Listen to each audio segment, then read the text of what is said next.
Rahasia dari 22 halaman teks Plato yang diterjemahkan akhirnya mengungkap kebenaran Sundaland sebagai Atlantis, membuat ilmuwan barat terkaku. 5 tahun menguasai bahasa Yunani kuno, seorang ilmuwan berhasil membongkar misteri Atlantis dari teks Plato yang hilang. Benarkah di Indonesia?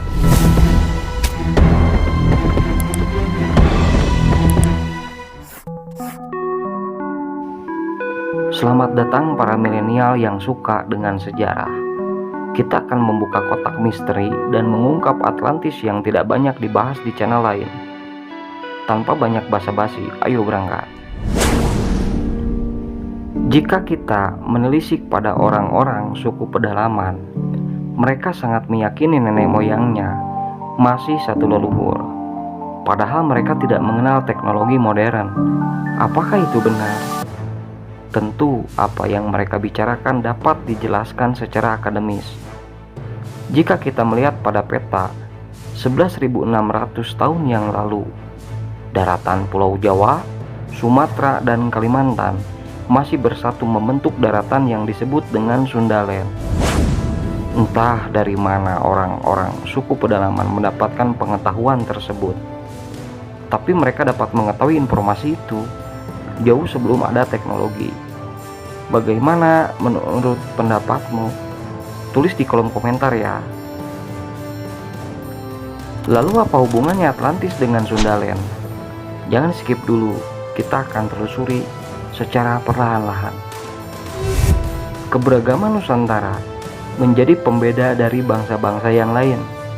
Bahkan ada sebagian orang berpendapat bahwa Indonesia dahulu adalah Atlantis yang hilang. Apakah ini sebuah cocok logi atau sebuah halusinasi? Telah banyak penelitian tentang Atlantis dan beberapa buku-buku yang membahasnya. Apa benar Indonesia adalah Atlantis yang hilang? Dan apa benar ada sebuah metode yang bisa diterima oleh logika kita? Ada sebuah riset dengan kajian ilmiah yang dapat dijelaskan oleh teori dengan disiplin ilmunya. Apa kamu percaya bahwa Gresik di Pulau Jawa adalah bagian Atlantis yang hilang? Hal ini didasarkan pada penelitian yang berasal dari teks bahasa Yunani kuno yang berumur 360 tahun sebelum Masehi. Catatan kuno ini ditulis oleh Plato, seorang filsuf Yunani. Dalam teks yang diterjemahkan, Plato menyebut tentang Ani Florence Reef atau terumbu gosong Gia yang diduga terletak di 150 km timur dari Pulau Bawean. Dalam naskah kuno Plato dijelaskan bahwa kota Atlantis bekasnya di laut dan tertutup terumbu karang. Jika kita perhatikan di Pulau Bawean, Gresik, lautnya banyak tertutup terumbu karang. Perhatikan tebing di pinggir laut ini. Jelas bahwa hal ini sebuah bukti tentang yang diceritakan dalam teks Plato.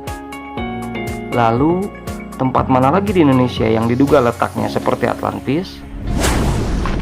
Dalam setiap kata dan kalimat yang dipindai dari teks Plato, dijelaskan Atlantis letaknya sangat jauh dari Samudra Atlantik. Ciri-cirinya memiliki curah hujan yang tinggi. Hanya terdapat 2 musim, yaitu musim hujan dan panas.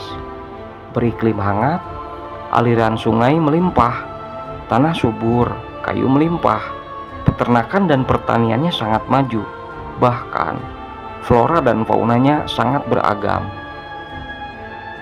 Jika kita amati, ada beberapa kemungkinan letaknya di Asia Tenggara, Amerika Tengah, dan Afrika Tengah. Menurutmu dari satu bukti yang tadi kita bahas, kita sepakati dan telusuri di wilayah Indonesia. Selanjutnya, yang semakin menguatkan dalam tulisan Plato tersebut, ada bagian yang menggambarkan bahwa terdapat bangunan berlapis perunggu, kuningan, emas, dan ori kalum yang dideskripsikan berwarna merah. Harganya lebih mahal daripada emas. Sepertinya itu adalah batu pertama zikron yang banyak ditemukan di Pulau Kalimantan. Wah, semakin menarik. Kita lanjut terus ya. Bagian catatan yang lain disebutkan bahwa terdapat banyak pulau yang memiliki dermaga dan dikunjungi dari berbagai penjuru. Artinya, memiliki armada angkatan laut dengan tradisi maritim yang tinggi. Dan ini kemungkinannya berada di Asia Tenggara. Teks Plato yang lainnya disebutkan tentang sebuah daratan yang rata menuju laut yang dilingkupi pegunungan, mengarah ke selatan terlindung dari utara, dikelilingi beragam pegunungan yang besar dan kecil. Kehidupan masyarakat desanya yang makmur, terdapat juga banyak padang rumput serta berbagai macam kayu. Jika dihitung secara geometri, daratannya berbentuk persegi panjang dan lonjong, memiliki 3000 stadium atau sekitar 555 km, dan lebar 2000 stadium atau 370 km. Jika diteliti secara seksama, itu adalah Provinsi Kalimantan Tengah. Di sana terdapat dua pegunungan, yakni Gunung Schauner dan Meratus. Ukuran panjang dan lebarnya persis sama dan terbuka ke Laut Jawa. Wow. Lanjut ya kawan, kita buka lagi teks Plato bagian lainnya.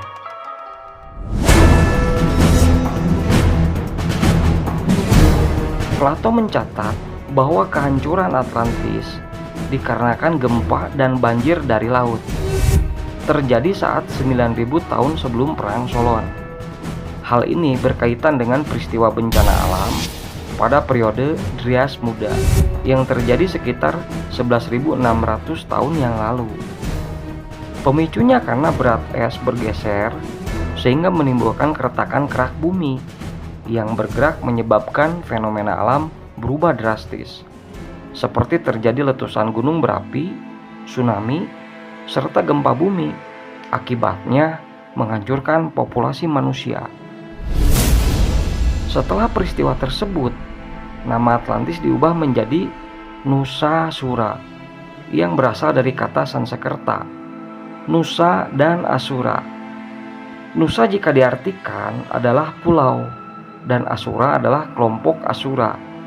Jadi jika digabungkan, Nusa Asura bermakna pulaunya kaum atau klan Asura.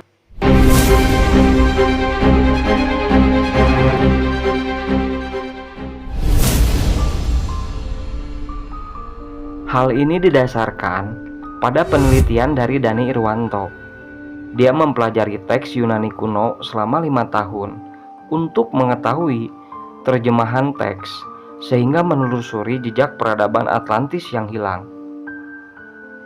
Jika kalian berbeda pendapat atau ada versi lainnya, silakan ditulis kolom komentar. Ini bukan merupakan kebenaran mutlak, tapi kesimpulan ini didasarkan pada kajian ilmiah. Terima kasih untuk terus mendukung channel ini. Semoga informasi ini dapat memberikan manfaat bagi para penonton.